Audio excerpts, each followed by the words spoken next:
Alright, we are on the home stretch for this project. It's time to send it off to our client for a proof or to send it to the printer to get printed. Either way, we need to figure out how to get this design out of the box. So let's go ahead and open up the other versions we made too. Right now we're still on version 3. I'll open up Finder and I'm going to go ahead and rename this just for consistency. I've got version 2 and version 3. This first one we did though didn't have a version, so it looks like it's the bottom of the stack. So I'll just add V1 just to make sure my files are clean. And I'll open these up. I'll hold down Shift and click all of these in between. Hit Command O to open. And it'll open all of those up here. So we've got this version 3 we just wrapped up with. We've got this original photo we started with. I'm just going to close that real quick. And then version 1, which I think looks terrible. And I only say that just so you don't think that I think it looks good. Anyway, let's look at, we got version 2 here. Pretty much the same look. Let's go ahead and export these. The only difference here, we have this turntable and he's still got that tattoo on his neck. Version 3, we did a texture and we've removed the tattoo and his little spot on the shirt. So here are the two ways I would go about getting this out to send to a client. First, what I would do is make sure they're all the same size. I would hit Command 0. What that does, it goes to View and it makes it fit on screen. And I would do that for all three of them just so they're all the same size. And this is if I'm sending a screen, if I'm sending a screen grab or a screenshot. What that is, on a Mac at least, I can hit Command-Shift-4. I don't know what the shortcut is currently for a PC. I know you can hit the print screen button and it captures the whole thing. But since I work on a Mac and this is my workflow, I'm showing you exactly how I work. I hit Command-Shift-4, and then I would click and drag down here to get a screen just a screen grab real quick. I'll click on this guy, do the same thing, Command-Shift-4. I use the space bar to move my selection where I want it, up here to the corner, and then let go of the space bar, come down here and get it close, let go. And as soon as I let go, it takes a picture of that file and throws it right on my desktop. So I've got this screenshot and this screenshot right here. I've got to do this last one here. Click on it, Command-Shift-4. And you might be wondering, well, why not just export straight out of Photoshop? Honestly, I could go to File, Save As, or Export, and we will do that here in a second. But for me, Command-Shift-4, quick click and drag and let go, and it's just faster. It also is a low-res file. So let's say I haven't been paid by my client yet, or let's just say I want to send them a text. A lot of times I work with text messaging with my clients. I'll use iMessage, and I'll drag and drop a quick look right to them.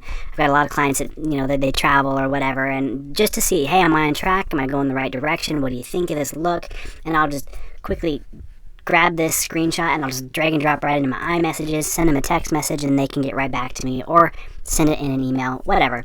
One thing I would do though is I would rename these. So this version with the textured background on a Mac, I can just hit Return to start renaming this, or click and get that option to rename it. So this will be, poster V3.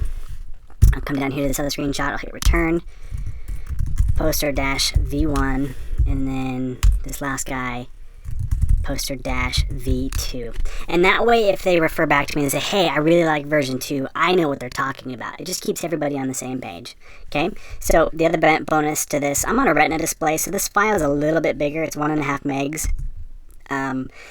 Typically when you do a screenshot, it's going to be under 1 meg. It'll be, in this case, 880 kilobytes. So it's a really nice small file. They can't print from this file, which is nice if you don't want them to print if it's not been approved yet. You don't want them to try and print from it because it'll look terrible, but that way you can send them a small file size. Alright, and so I would take these three versions and I would drop it into email or text message and send it to my client and say, hey, what do you like? Now let's pretend like they like, version 3 and they want to print it. The way that I would work to get this to a printer, let's jump over to version 3. So what we'll do is we'll come up to our image, go to Mode, and we'll turn it into a CMYK color document. We'll go ahead and flatten all of the images, and that way any of our blend modes that we had don't get messed up. And the reason why we didn't start with CMYK was if we wanted to add different filter effects. If you're in CMYK, not all of the filter effects are available. Okay, so that's why I started in RGB. Now what we're going to do now, we've got it flattened and ready to go. I'll go to File, Save As, and instead of a Photoshop file, which has all the layers and not everybody has Photoshop, I can send it out as a JPEG or a Photoshop PDF file. That would be preferred.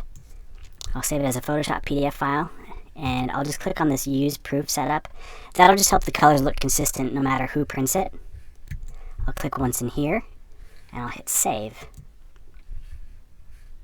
Right here, this Preserve Photoshop Editing Capabilities, I don't want them to be able to open it up and edit this right now, plus it'll make the file much larger, so I'll turn that off. And then I'll go ahead and hit Save PDF. So once it's done saving, you can see Photoshop working on it right now, and it might be a little bit of a bigger file. I will jump over here and I can find that v3.pdf, and you can see it's 17 megabytes, so it's significantly larger than our screenshot. If I send this to press, it'll look fantastic. It's a huge file. One thing we did not talk about was a thing called bleeds, and we'll get into that a little bit later, but just be aware, when we go to print this at a print shop, there's a really good chance we'll have a white border around it because of where the printer has to actually grab the paper. So to avoid that, you would actually print on a larger piece of paper and then trim it back. And again, bleeds are something we'll talk about a little bit down the road, but now you know how to create something in Photoshop and export it, in this case as a PDF, or you could have done a JPEG, and then how to take quick screenshots to share with your clients.